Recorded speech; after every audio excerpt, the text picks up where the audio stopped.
semuanya, selamat datang di Pintar Podcast Intuna Sarapan. Bersama saya Fiana Mikael Nugraha sebagai host yang akan menemani kalian di podcast kali ini. Dan bintang tamu kita, Kak Regina dan juga Bu Kresna sebagai guru PKN di SMPK TH. Halo semuanya. Halo. Oke, di podcast kali ini kita mau bahas topik yang wah, ini jiwa nasionalisme banget nih ya. Karena kebetulan ini udah bulan Agustus, udah bau-bau kita mau ngomongin soal 17-an. Dimana kita juga mau mengartikan gitu ya. Kita selama ini ngerayain 17 Agustus, itu tuh maksudnya apa? Kita maknai sendiri, itu tuh maksudnya apa? Kita maknai bahwa perjuangan kemerdekaan tuh sebenarnya ya nggak cuma sekedar lomba makan kerupuk, tarik tambang dan lain sebagainya. Tapi di sini kita mau bahas lebih dalam lagi tentang gimana sih kita sebagai generasi muda untuk meneruskan perjuangan para kemerdekaan, para pahlawan yang dulu udah berjuang untuk mempertahankan Indonesia. Sekarang giliran kita generasi muda yang harus mempertahankan itu semua. Dan kira-kira gimana caranya gitu kan? Oke. Pertama-tama aku nih mau tanya dulu nih Bu. Ibu sebagai guru PKN di SMPK TH, kira-kira udah berapa lama nih Bu Ibu ngajar? Oh, kalau sudah ngajar PPKN itu lebih 10 tahun ya. Cukup memahami sedikit lah. Lebih 10 tahun. PPKN itu. Wes, Ya. luar biasa. Itu lama banget loh guys. Lebih dari 10 tahun ya Bu. Ya. Nah, itu kan lama banget tuh ya Bu.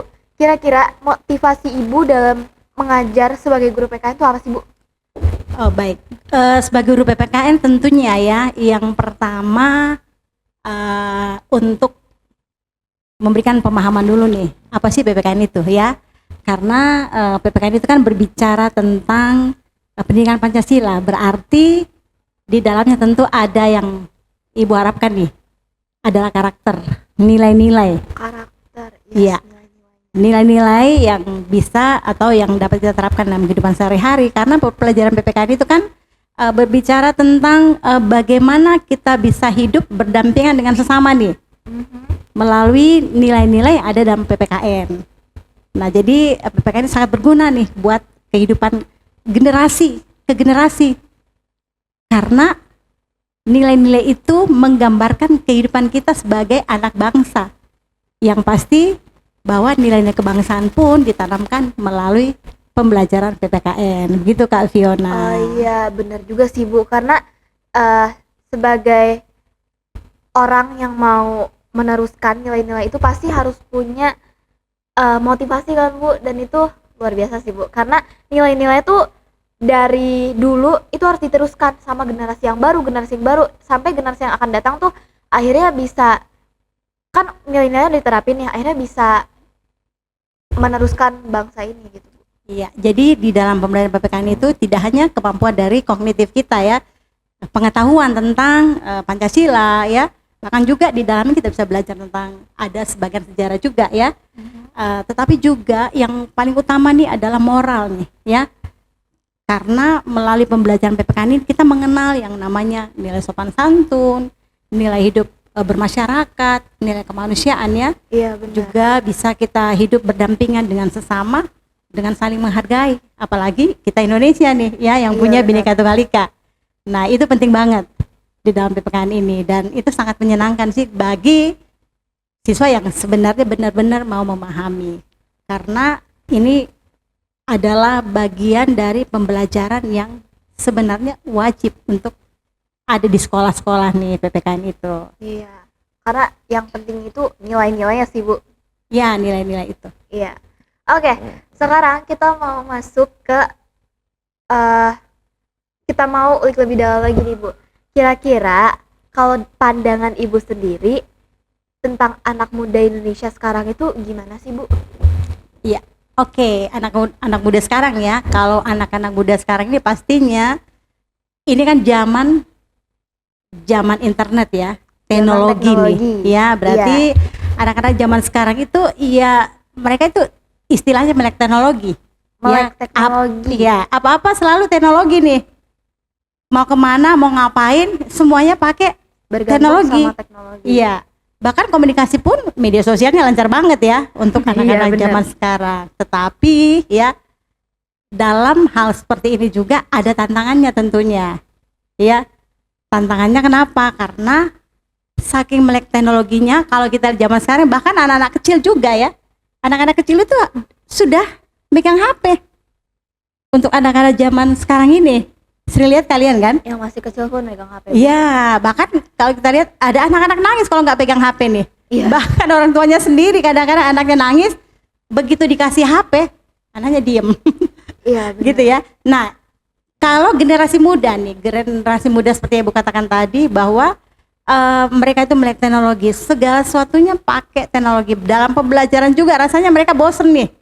Ya, kalau tanpa HP misalnya. Mungkin kalian juga ya senang pastinya ya kalau Iya, Bu, Bu. kalau belajar pakai HP nggak Bu, gitu ya nanyanya ya, seperti itu. Mungkin begitu ya Regina rasain nggak sih? Iya sih Bu. Ya seperti itu ya. Mungkin Kak Fiona juga ngerasain sendiri nih bahwa HP itu untuk generasi saat ini, HP itu adalah bagian yang Ibaratnya sangat penting nih. Kayak nyawa, Bu. Ya seperti nyawa, benar sekali ya. Kalau itu tertinggal, waduh rasanya nyawa itu tertinggal gitu ya. Kalau Iya, itu nggak benar. ada seperti itu. Jadi anak-anak muda sekarang ini memang berhadapan dengan namanya teknologi, tetapi tentu kita juga harus memahami bahwa teknologi itu bisa berdampak positif dan sekaligus punya dampak negatif. Nah itu Kak Fiona, seperti itu. Berarti di zaman teknologi ini walaupun kita sebagai anak muda apa-apa teknologi, tapi kita juga harus tetap nanemin nilai-nilai moralitas gitu ya, Bu. Yes, betul sekali ya. Kayak harus berdampingan. Betul. Jadi penanaman nilai-nilai itu memang penting di dunia digital khususnya saat ini ya, di dunia teknologi. Kenapa? Karena melalui teknologi itu seperti yang saya katakan tadi bahwa ada hal negatif dan positif juga. Kalau positifnya tentu generasi kalian pasti, khususnya generasi muda saat ini pasti jauh lebih pintar sebenarnya. Kenapa? Karena teknologi mendukung. Ya, akan tetapi banyak anak-anak muda sekarang menggunakan atau menyalahgunakan tuh teknologi yang mereka pegang itu dengan sesuatu yang tanda kutip kurang bermanfaat, lebih banyak bermainnya. Iya. Ya, dan juga di dalamnya akan terlihat nih, atau kalian mungkin baca atau apa, ada postingan-postingan dan sebagainya juga yang sebenarnya membawa pengaruh negatif kepada generasi saat ini nih. Makanya dibutuhkan apa nih? Peran serta ya, orang tua ya, guru-guru ya, tokoh-tokoh masyarakat sebenarnya punya peran besar nih untuk bisa mengarahkan generasi muda kepada kehidupan yang lebih baik. Melalui apa? Tentu pendekatannya secara holistik nih ya, atau yang Ibu mau katakan bahwa peran pendidikan itu penting banget. Pendidikan formal yang kalian atau generasi muda ini dapatkan dari sekolah-sekolah, informal di tengah-tengah lingkungan keluarga, dan juga non formal yang juga masih terstruktur, tapi di sana juga belajar tentang nilai-nilai ya, yang berkaitan dengan moral dan seterusnya, begitu Kak Fiona. Oke, Bu. Kalau tadi kita ngebahas kita sebagai generasi muda itu hidup di zaman teknologi dan tetap harus pertahanin nilai-nilai moralitas. Kira-kira gimana sih cara Ibu untuk menumbuhkan atau meningkatkan rasa moralitas pada diri mereka, anak-anak muda sekarang, Bu? Oke, yang pertama seperti Ibu katakan tadi ya, keluarga. Ya, keluarga Mulai dari keluarga. berperan besar buat generasi saat ini. Di mana di dalam keluarga itu dimunculkan adalah membangun komunikasi yang baik antara orang tua dengan anak, kemudian pendidikan kerohanian melalui keluarga ya, yang ini mungkin banyak karena kesibukan orang tua, mungkin juga yang terkadang ya ada keluarga-keluarga tertentu yang mungkin tidak sempat ya, ataupun itu mungkin hanya sekedarnya saja. Kenapa? Karena ada kegiatan lain yang menanti. Begitu. Jadi keluarga punya peran besar untuk membentuk karakter nilai-nilai para generasi ini. Ada orang tua yang mengarahkan, lalu kemudian pendidikan agama nih, melalui kegiatan-kegiatan kerohanian nih, ya yang bisa dilaksanakan melalui mungkin kegiatan gereja ya dan seterusnya. Lalu kemudian pendekatannya juga adalah ya sekolah nih, ya. Salah satunya PPKN nih, ya. Iya, PPKN kan ada nilai-nilai, kalian pelajari juga ya. Iya. Gimana 5 sila itu semuanya punya nilai-nilai yang bisa membentuk karakter diri nih. Seperti itu. Oke. Kalau misalnya dari Kak Regina nih, kira-kira nih Kak, pertanyaan yang sama, kira-kira gimana caranya di zaman teknologi seperti ini, kita tuh tetap bisa mempertahankan nilai-nilai moralitas di kehidupan kita sehari-hari? Kalau dari aku sebagai anak muda juga ya, Iya, benar. kalau soal moral sih ujung-ujungnya pasti kita balik lagi ke sila pertama Pancasila, yaitu ketuhanan yang Maha Esa. Jadi kalau dalam moral itu pasti kita hubungannya lagi gimana kita membina hubungan dengan Tuhan dulu, supaya ketika kita ke dunia sosial, soal moralitas, etika itu kita bisa dari awal tuh kita sudah ditanamin dalam hati kita kalau kita di sini tuh harus punya etika, kita di sini harus bisa saling mengasihi. Jadi menurut aku sih dari awal memang harus kita dari kita ingat sila pertama Pancasila, ketuhanan yang Maha Esa. Karena dari agama apapun pasti semuanya mengajarkan tentang kebaikan kan. Iya, benar. Jadi mengajarkan tentang moral, tentang etika. Jadi dari situ juga kita bisa bersosialisasi dengan teman-teman dengan lebih baik lagi. Gitu. Kalau tadi Bu Kresna harus dari lingkungannya, termasuk keluarga. Kali ini Kak Regina kasih pandangan itu dari diri kita sendiri. Benar-benar. Gimana kita mau mulai mengasihi, kayak sila pertama gitu kan? Iya, benar. Oke.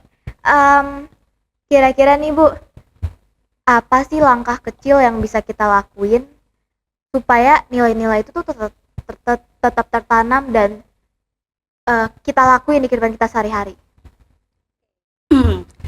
Langkah-langkah kecil sebenarnya hal sederhana ya. Hal yang sederhana bisa kita lakukan untuk menumbuhkan nilai-nilai itu. Misalnya buang sampah pada tempatnya, ya kan? Buang sampah pada tempatnya itu sebenarnya kalau kita melakukan dengan baik, kita sudah menjadi contoh buat orang lain. Ya, itu sederhana sekali ya. Nilai-nilai itu adalah kepedulian terhadap lingkungan.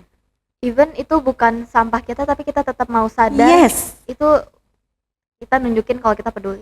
Iya, salah satu nilai dari Pancasila kepedulian, kemanusiaan. Kenapa? Kalau sampah itu bertumpuk, otomatis merugikan kita sendiri. Jadi sampah yang berserakan kan nggak sehat juga ya. Iya. Seperti itu. Itu hal yang sederhana. Yang pasti keteladanan dari kita. Kita menjadi contoh dari nilai-nilai itu. Ketika ada orang lain yang memberi contoh dan orang lain mengikutinya, atau kita melakukan sesuatu orang lain mengikutinya, maka kita sudah menjadi teladan, menjadi contoh yang berarti kita sedang melakukan nilai moral yang baik buat orang lain, ya, yang bisa diteladani ya, seperti itu. Kalau tadi beberapa sila ya, sila itu yang kita pelajari dalam PPKN nih. Nah, contoh-contoh yang lainnya banyak ya. Ketika kita bertemu dengan orang lain, kita juga senyum ya. Dengan orang lain artinya apa? Kita juga memiliki rasa kepedulian antar sesama kita. Nggak ada rasa saling Tenggang rasa. Iya, kita memiliki tenggang rasa, nggak ada saling rasa nggak senang satu sama lain. Iya. Bukankah itu adalah contoh-contoh sederhana yang kita bisa lakukan? Iya. Ya, seperti itu Kak Fiona. Ya, jadi memang dari langkah-langkah sederhana, langkah kecil tuh, kayak misal kita mau peduli aja sama lingkungan kita, termasuk misal kita ngeliat sampah yang tergeletak, even itu bukan sampah punya kita, tapi kita mau buang sampah itu udah termasuk kita mau peduli. Dan itu salah satu hal kecil, hal sederhana yang sebenarnya itu bisa loh generasi emas Indonesia tuh terwujud gitu. Oke, masih ada lagi Kak ya. Wih, apa tuh Bu? Selain sampah tadi, kita juga harus cinta pada produk dalam negeri kita sendiri, produk-produk lokal. Bahkan yang berkaitan dengan kita yang Bhinneka Tunggal Ika ini punya karakter sendiri dengan pakaian adat dan sebagainya. Buktinya apa? Kalau di sekolah kita nih ya, hari Kamis guru-guru menggunakan pakaian tradisional nih, seperti kebaya. Itu kan produk dalam negeri kita. Iya. Ya, termasuk juga batik. Batik juga salah satu produk dalam negeri kita. Itu langkah-langkah penting nih untuk apa memperkenalkan bangsa kita. Oke, kira-kira siapa sih? Ini pertanyaan untuk Kak Regina dan juga Bu Kresna ya. Siapa sih pahlawan yang menginspirasi kalian karena semangat juangnya tuh tinggi banget? Oke, nah kalau saat ini nih ya, kita nih pakai baju merah putih nih ya. Wow, ini adalah waktu-waktu di mana kita ingat nih pada tokoh besar nih ya, tokoh besar proklamator Indonesia. Salah satu, Bapak Soekarno. yes, Pak Soekarno ya. Beliau adalah proklamator Indonesia yang punya visi Indonesia merdeka ya. Perjuangannya luar biasa sampai pada akhirnya Indonesia bisa merdeka nih karena perjuangan beliau. Bagaimana pemikiran mendalam tentang negara yang mau dibentuk itu melalui apa? Melalui yang 5 hal yang disampaikan, yaitu nilai-nilai kebangsaan Indonesia yang kemudian menjadi Pancasila. Jadi tokoh idolanya adalah Soekarno. Begitu, Yes. Kak. Kalau Kak Regina, Kalau yang aku pikirin itu R.A. Kartini. Karena dia itu walaupun dia mengalami kesusahan karena dia tuh pengen belajar dan dia nggak bisa ya istilahnya dia nggak bisa untuk terus melanjutkan belajar. Dia tuh berusaha untuk bisa belajar itu bukan cuma buat diri dia doang tapi juga buat semua wanita di Indonesia. Jadi dia tuh punya rasa peduli supaya semua wanita di Indonesia tuh sama-sama bisa meningkatkan kecerdasan yang bisa sama-sama belajar dan mengenyam pendidikan. Dari situ juga aku belajar kalau dia tuh bukan orang yang kayak puas udahlah jadi ini aja, tapi dia juga mau terus berpikir lebih kritis supaya mental dan juga kecerdasannya tuh bisa terus meningkat sehingga dia juga bisa bekerja sama dengan yang lain. jadi R.A. Kartini tuh memperjuangkan pendidikan, hak pendidikan bukan cuma buat dirinya, tapi juga buat orang lain gitu Iya ya Kak. benar banget. Dan Buat itu- aku yang perempuan sampai sekarang masih sekolah. Bener banget, itu sangat-sangat menginspirasi. Gimana jadinya kalau misalnya nggak ada R.A. Kartini yang memperjuangkan hak pendidikan? Iya. Itu sampai sekarang mungkin masih ada ketidaksetaraan gender. Ya, ada stereotip ya buat kaum perempuan. Oke, kalau tadi tokoh pahlawan, kira-kira ada nggak sih tokoh muda yang sekarang ini menginspirasi atau mungkin jadi role model? Oke, baik. Kalau Ibu melihat tokoh muda saat ini sih sebenarnya banyak ya. Tapi Ibu mau ngambil satu tokoh perempuan nih ya. Maudy Ayunda. Tahu nggak sih? Ya benar. Jadi beliau itu adalah seorang tokoh perempuan yang juga menginspirasi generasi muda saat ini. Selain aktris ya, pemain film, juga model iklan, bahkan juga penulis, dan yang pasti pinter, Multi talent banget. multi talent banget ya. Beliau itu sekolahnya itu nggak hanya di Indonesia nih, dan salah satu hal yang penting adalah dia sempat jadi ketua OSIS juga loh ya, seperti itu ya. Lalu kemudian dia sekolah di luar negeri, Inggris dan Amerika loh, di Oxford University Inggris, lalu kemudian Stanford di Amerika Serikat, di Amerika ya. Dan dia punya gelar itu bahkan 2 titel yang dia dapatkan, MA dan MBA, seperti itu. Dan yang paling Ibu senang tuh dengan filmnya ya, film Habibie dan Ainun ya. Ya, menjadi istri dari Pak Habibie, begitu Kak. Kak Regina ada nggak Kak? Kalau aku sih tokoh muda, ini kita sekarang aja ya yang dekat-dekat sini kita bisa berusaha jadi tokoh-tokoh muda yang nantinya bisa menginspirasi banyak Wih, orang. ya bener banget. Aminin, aminin. Amin. Yes. Karena sekarang kita ngebahas soal kemerdekaan. Kira-kira apa sih makna kemerdekaan menurut Ibu dan Kak Regina? Yang pasti merdeka itu bebas dari penjajahan, ya, Bebas dari penjajahan. bebas dari tekanan tentunya. Jadi makna kemerdekaan itu sebenarnya punya motivasi besar nih buat kita semua, bahwa kalau dulu di zaman Indonesia belum merdeka, tentu banyak kesulitan-kesulitan yang dialami. Bukan berarti setelah merdeka kita pun tidak mengalami kesulitan. Ya, Indonesia masih terus berjuang walaupun kita sudah merdeka. Bahkan kita sudah mau masuk perayaan ya 17 Agustus nih. 17 Agustus. Ya, yang ke-80 ya. Itu menandakan bahwa Indonesia itu kalau dihitung dari segi usia udah cukup tua ya. Mau 100 nih. Ya, 80 tahun itu bukan usia yang muda. Mm-mm. Tetapi Indonesia masih terus berusaha untuk apa? Untuk memerdekakan diri dari apa? Tidak hanya dari perang lagi seperti zaman dulu, tapi perangi apa diri sendiri nih, khususnya generasi muda. Ya, dari apa? Dari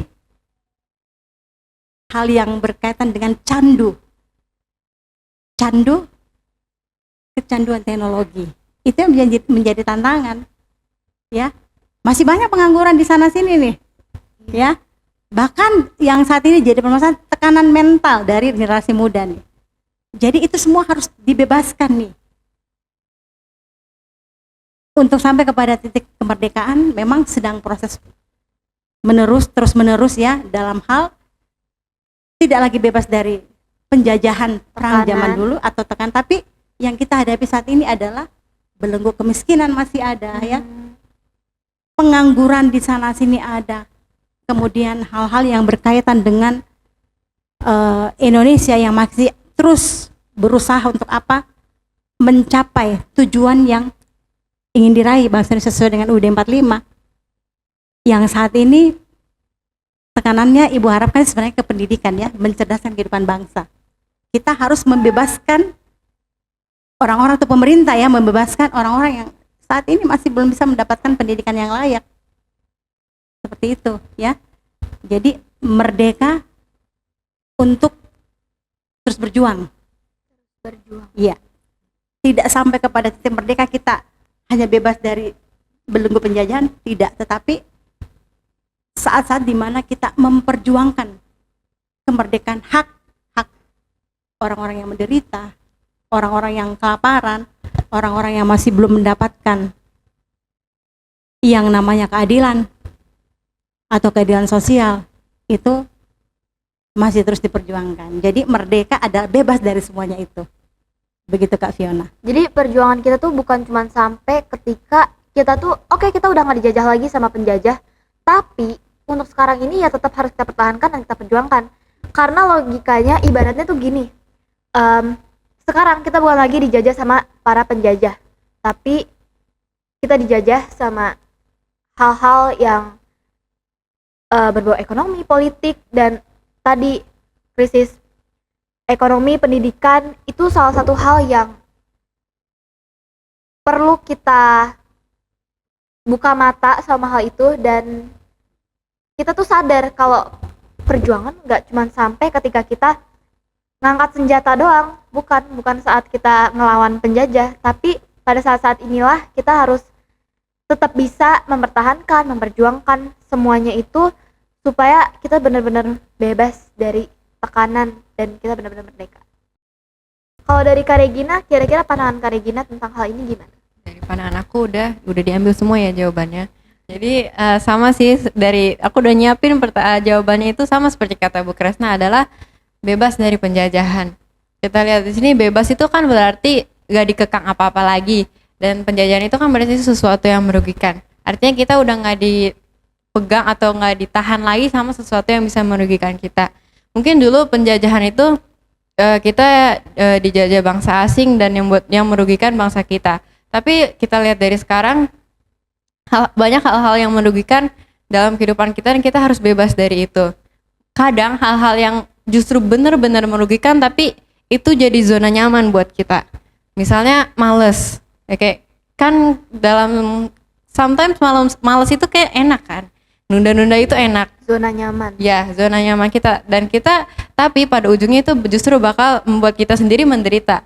Jadi menurut aku kita harus bebas dari mulai dari hal-hal kecil seperti itu kayak misalnya hal-hal kecil kayak ngomong kasar gitu.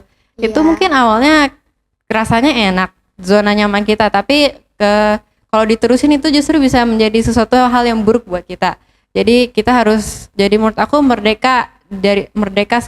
zaman sekarang itu kita harus bebas dari hal-hal yang bisa merugikan diri kita. Kita harus membentuk diri kita dengan lebih baik lagi dan yang bisa menjadi pedoman hidup kita pastinya Pancasila.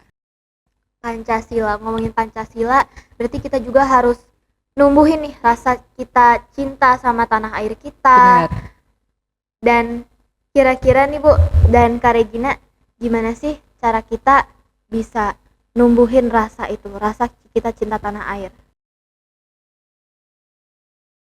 Iya, menumbuhkan rasa cinta tanah air itu banyak sih hal yang kita bisa lakukan ya. Kalau kita ini di lingkungan sekolah nih, pastinya salah satu contohnya adalah mengikuti upacara dengan benar nih ya. Upacara bendera adalah salah satu hal yang harus dilaksanakan dengan baik, dengan tertib ya, dengan hikmat.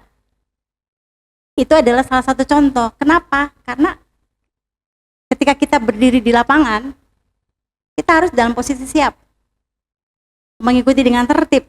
Kita menjaga diri kita dan juga menjaga orang lain supaya tidak terjadi yang namanya bermain-main pada satu upacara. Atau juga dalam melaksanakan kehidupan yang cinta tanah air itu juga kita juga belajar sungguh-sungguh nih, khususnya kalian nih ya, para remaja-remaja masa kini harus benar-benar berperan dalam pendidikan yang baik, mau belajar sungguh-sungguh nih. Itu adalah bentuk dari cinta tanah air.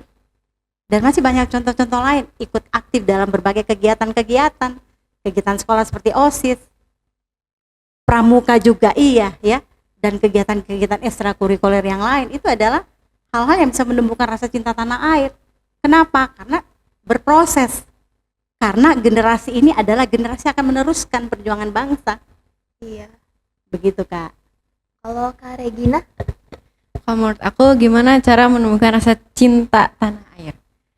Mungkin kita semua ngerasain cinta itu nggak bisa dipaksa ya. Iya benar. Kalau aku nggak mungkin, kamu pasti nggak mau aku paksa cinta sama seseorang yang kamu nggak suka. Mungkin begitu juga kita sama Indonesia. Mungkin beberapa orang kita realistis saja ya. Mungkin beberapa orang kita nggak bisa paksa buat cinta sama apa yang nggak dia cintai. Tapi kita harus sadari kalau kita dilahirkan di sini, ini tanah air kita. Kita punya peran penting di sini. Kita nggak kebetulan ditaruh di sini, tapi kita punya tugas di sini. Kita harus sadari dari diri kita sendiri dulu. Kalau kita tuh punya peran di tanah air ini. Jadi mungkin ada hal-hal yang bikin kita nggak suka ya. Nggak ada dalam hal ini kita sebut nggak ada negara yang sempurna. Ya perubahan dimulai dari pengakuan kan. Kita harus akui dan secara realistis nggak ada negara yang sempurna. Tapi kita harus dari dalam diri kita sadari kalau siapa lagi yang bakal merubah, siapa yang bakal memulai, siapa lagi yang bakal meningkatkan kalau bukan kita. Kita punya peran penting untuk mencintai tanah ini, untuk memegang teguh rasa cinta terhadap tanah air. Gitu. Ya, pandangan Kak Regina dan Bu Kresna itu benar-benar apa ya, ngebikin aku buka mata juga kalau kita juga harus sadar karena rasa cinta itu yang nggak bisa dipaksa, itu semua tumbuh dari perasaan kita sendiri mau apa enggak. Dan itu benar-benar salah satu hal yang bikin kita, oh gue berdiri di sini itu sebagai apa, perannya apa. Kan kita nggak asal ditaruh sama Tuhan, ditaruh di negara ini sembarang kan, atau Tuhan gabut naruh kita di Indonesia, tapi kan kita juga pasti punya peran, salah satunya jadi penerus generasi bangsa kayak gitu. Oke, penutup terakhir, apa pesan untuk generasi muda zaman sekarang dari Bu Kresna? Generasi saat ini adalah generasi yang harusnya dipersiapkan untuk menjadi pemimpin di masa depan.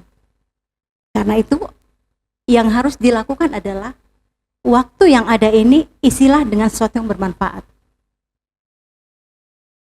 Lakukan sesuatu, berproses dengan baik. Ketika sebagai pelajar, belajarlah. Gunakan waktu yang ada ini untuk terus belajar. Tingkatkan kemampuan, potensi dirimu, itulah yang akan menjadi bekal di kemudian hari. Sehingga kemudian hari ada pemimpin-pemimpin yang lahir kembali untuk apa? Mempertahankan Indonesia yang sudah ada ini. Sehingga Indonesia akan tetap bertahan karena generasinya sudah mempersiapkan diri sejak dini. Begitu, Kak. Kalau dari Kak Regina? Dari aku pesan buat generasi muda dan yang ngomong buat diri sendiri juga, sama aja sih kita, ayo kita sama-sama juga, walaupun mungkin awalnya kita ada rasa malas atau yang lainnya, kita harus sama-sama ayo kita tumbuhkan rasa cinta tanah air karena kita punya peran di negara ini. Kak, rasa cinta tanah air itu nggak bisa dilakuin cuma sama satu orang terus dia langsung mengubah satu Indonesia. Kita harus ngelakuin itu, harus ngejalanin itu sama-sama. Kalau bukan kita, siapa lagi? Siapa lagi? Ya, dan kita harus mau saling bekerja sama. Mungkin dalam bekerja sama tuh sesama anak muda gitu. Contohnya ada sedikit cekcoknya, ada sedikit ya gitunya lah. Iya. Tapi kita harus tetap sama-sama bersatu supaya buat Indonesia ini bisa lebih maju. Jadi emang kunci buat gimana cara supaya Indonesia maju atau kita sebagai generasi emas yang bakal nerusin bangsa ini ya satu-satunya itu bersatu. Nggak mungkin kayak kata Kak Regina tadi, satu orang langsung bisa mengubah satu Indonesia, itu mustahil banget. Jadi memang di podcast kali ini kita belajar banyak tentang gimana sih kita tuh bisa numbuhin rasa cinta tanah air sama negara kita satu ini. Negara kita yang sebenarnya perlu kita dalami gitu. Ibaratnya Tuhan nggak sembarangan naruh kita atau gabut naruh kita di Indonesia, tapi kita semua punya peran yang besar. Kita lahir untuk hal-hal besar dan salah satunya berdampak untuk negara kita Indonesia. Jadi kamu salah satunya yang nonton itu nggak cuman diem aja, tapi kita tuh masing-masing punya dampak besar. Dimulai aja dari langkah kecil kayak tadi. Jadi seperti itu ya Bu dan Kak Regina. Ya, ya tambahan juga menurut aku, ya dulu tuh aku orangnya info deh, aku tuh orangnya cinta Indonesia banget ya dari SD dan ini aku nggak personal. Kalau misalnya aku tuh pengen maksa orang lain tuh juga supaya mereka tuh semuanya cinta Indonesia semua gitu. Tapi akhirnya aku juga nyadari cinta itu kan nggak bisa dipaksa. Akhirnya aku sadar juga kita mungkin ada beberapa orang yang belum bisa menumbuhkan rasa cinta tanah air itu, tapi kita yang tersisa, kita yang mau berusaha buat bangsa ini, kita nggak usah terlalu mikirin faktor di luar, kita dari diri kita sendiri. Ayo kita kibarkan sama-sama bendera bangsa kita dan sama-sama kita mengiringi terbangnya Garuda Pancasila. Setiap kita punya peran kita masing-masing. Jadi jangan dibaca karena kita yang bakal nerusin bangsa kita. Oke, sekian dari podcast kita kali ini. Terima kasih yang sudah nonton dari awal sampai akhir. Sampai jumpa kembali di podcast selanjutnya.